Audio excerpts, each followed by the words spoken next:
여러분 안녕하십니까? 어제 16명에 이어 오늘도 도내에선 11명의 코로나19 확진자가 추가 발생했습니다. 어제는 평창 진부면 집단 감염과 관련해 4명이 추가 확진됐고 동해와 속초에서도 확진자의 접촉자들이 3명씩 확진됐습니다. 오늘은 춘천과 원주, 강릉, 속초, 동해, 평창에서 확진자와 접촉한 가족, 직장 동료, 지인 등 모두 11명이 확진 판정을 받았습니다. 강원도는 가족 모임이나 직장 소규모 회식 등으로 조용한 감염이 이어지고 있다며 거리 두기와 손 세척, 마스크 착용 등을 당부하고 있습니다. LH 투기 의혹이 전국적으로 확산되자 강원도 감사위원회가 공직자들의 부동산 투기 의혹에 대응하기 위해 18개 시군별로 특별 대책반을 운영합니다. 또 공직비리 익명신고센터를 활용해 업무 정보를 이용한 공무원의 투기 의혹에 대해 신고를 받을 예정입니다. 신고자에 대해서는 강원도 부조리 신고보상금 지급 조례에 따라 보상하고 투기 개연성이 짙은 사안은 사법기관에 수사 의뢰할 계획입니다. 원주시가 혁신도시 활성화 방안으로 제시한 중앙고속도로 관설동 나들목 설치 계획을 추진하고 있습니다. 진입은 서울 방향으로만, 진출은 대구 방향으로만 할 수 있는 일방향 IC가 검토되고 있는데 경제성은 높이고 예산 부담은 줄일 수 있기 때문입니다. 보도에 조성식 기자입니다. 원주 도심을 관통하는 중앙고속도로. 원주시가 남원주와 신림 사이에 나들목을 하나 더 설치하는 계획을 추진하고 있습니다. 가칭 관설 IC로 원주 동남부 지역과 혁신도시의 교통 불편을 해소하겠다는 전략입니다. 추진안은 일단 하이패스 전용이고 일방향으로 계획되고 있습니다. 서울에서 오는 차량은 빠져나올 수 있지만 대구에서 오는 차량은 빠져나올 수 없습니다.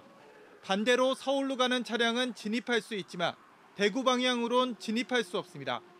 원주시가 실시한 경제성 분석 결과 비용 대비 편익이 1.38로 높게 나왔고 현재 도로공사에서 해당 용역 결과를 추가 검증하고 있습니다. 사업비와 운영비 등의 부담을 크게 줄일 수 있다는 것이 원주시의 계산입니다. 양방향으로 할 경우에 한 300억 이상 소요가 돼요, 사업비가. 비용적으로 절감이 되다 보니까 일방향으로 추진하게 된 거예요. 남원주 IC를 이용해서 혁신도시를 가게 되면 상당히 접근성이 좀 안 좋거든요. 그래서 혁신도시로 바로 연결되다 보니까 시간적으로 한 7분 정도 시간이 절감되거든요. 대구 쪽으로 가는 차량은 이용할 수 없는 일방향 나들목의 한계는 올해 착공되는 금대 신림 간 국도 5호선 확장 공사가 마무리되면 어느 정도 해소될 것으로 기대됩니다. 신설될 나들목은 이곳 관설초등학교 앞 도로와 연결되며 이는 도심과 혁신도시로 향하는 6차선 도로와도 접해 있습니다. 원주시는 올해 하반기에 도로공사와 협약을 맺고 사업을 본격 추진하며 늦어도 오는 2025년 안에 개통을 하겠다는 목표를 가지고 있습니다. MBC 뉴스 조성식입니다. 기후온난화로 각종 과일이나 채소 재배 지역이 북상하고 있는 가운데 강원도 최북단 양구에서도 겨울딸기 재배가 늘고 있습니다. 특히 겨울철 소득작물로 부각되고 있어 양구군은 딸기 재배 단지를 육성할 계획입니다. 박민기 기자입니다. 강원도 최북단 양구에서 겨울딸기가 탐스럽게 익어가고 있습니다. 우리나라에서 개발한 딸기 품종인 서량은 신맛이 적고 당도가 높아 상품성이 뛰어납니다. 서량 딸기는 씨앗을 발화하지 않고 포기당 500원씩 모종값을 부담하지만 상대적으로 인건비가 적게 들어갑니다. 시설하우스 내 난방은 펠릿 보일러를 이용하고 비닐과 덮개로 4중 보온시설을 갖췄습니다. 딸기 출하도 서울 도매시장을 거치지 않고 농협 하나로마트나 춘천 대형마트에 직거래됩니다. 최근 출하 가격은 500g 4개 한 상자에 16,000원 선. 농한기, 농가 소득원으로 손색이 없습니다. 도매시장 내는 것보다는 가격 면에서는 아무래도 좀 낮죠. 직거래를 하니까. 그리고 또 마트에서도 바로 이게 저희가 바로 따서 바로 납품을 하니까 신선도나 이런 면에서는 상당히 좋은 편이에요. 양구군에서는 수박과 멜론, 사과에 이어 명품 딸기를 지역 특산물로 육성하기 위해 딸기 재배 단지 육성 사업을 추진하고 있습니다. 자동화 온실과 스마트팜 기반 시설을 지원하고 종묘 입식과 포장재 등을 개발해 겨울철 소득작물로 육성한다는 계획입니다.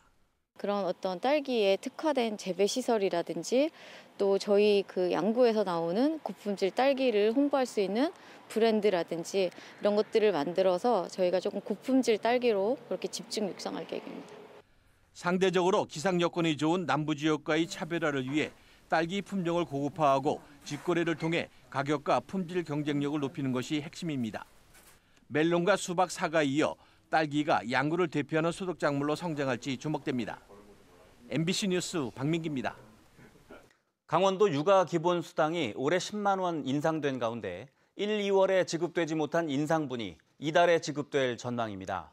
강원도는 1월과 2월에는 관련 조례가 개정되지 못해 10만 원의 인상분을 지급하지 못했지만 최근 조례안이 공포되면서 1월과 2월에 지원되지 못한 20만 원을 소급해 지급할 계획입니다. 강원도의 육아기본수당은 올해부터 월 30만 원에서 40만 원으로 인상됐습니다. 강원도는 육아기본수당이 출산율 감소를 완화하는 데 효과가 있는 것으로 자체 분석하고 있습니다. 동해시에서 무코농협 하나로마트 직원 관련 코로나19 확진자가 확산되고 있습니다. 동해시는 지난 12일 무코농협 평릉점 하나로마트에서 근무하는 30대 남자가 코로나19 확진 판정을 받은 이후 현재까지 가족 4명과 직장 동료 3명이 추가 확진 판정을 받았다고 밝혔습니다.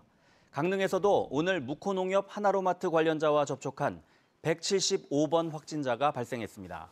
한편 동해시에서는 최근 일주일 동안 15명의 코로나19 확진자가 발생했습니다. 강릉 시민축구단이 오늘 열린 K3 리그 홈 개막전에서 극적인 무승부를 이끌어냈습니다.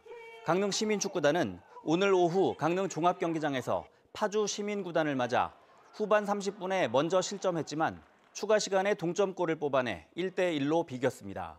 강릉 시민축구단은 K3 리그 출범에 맞춰 실업축구 내셔널리그 최강자 강릉시청이 새로 출범한 팀입니다.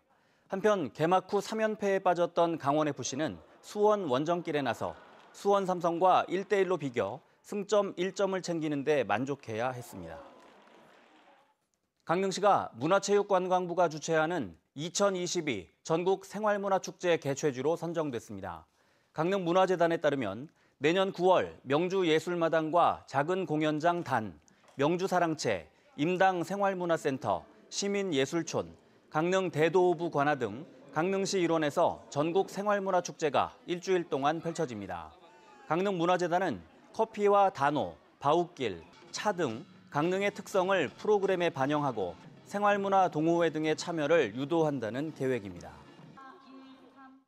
전통과 솜씨, 인지도 등이 뛰어난 백년 가게가 강원 지역에서 모두 43곳 선정된 것으로 나타났습니다. 강원지방 중소벤처기업청에 따르면 최근 3년 동안 도내에서 백년 가게로 인증받은 사업체는 모두 43곳으로 춘천과 속초가 각각 8곳씩으로 가장 많았습니다. 또 원주 7곳, 강릉 5곳, 정선 4곳 등으로 조사됐습니다. 백년 가게는 업력이 30년 이상이면서도 경영이 우수한 사업체를 추천받아 심사를 거쳐 선정합니다. 뉴스를 마칩니다. 고맙습니다.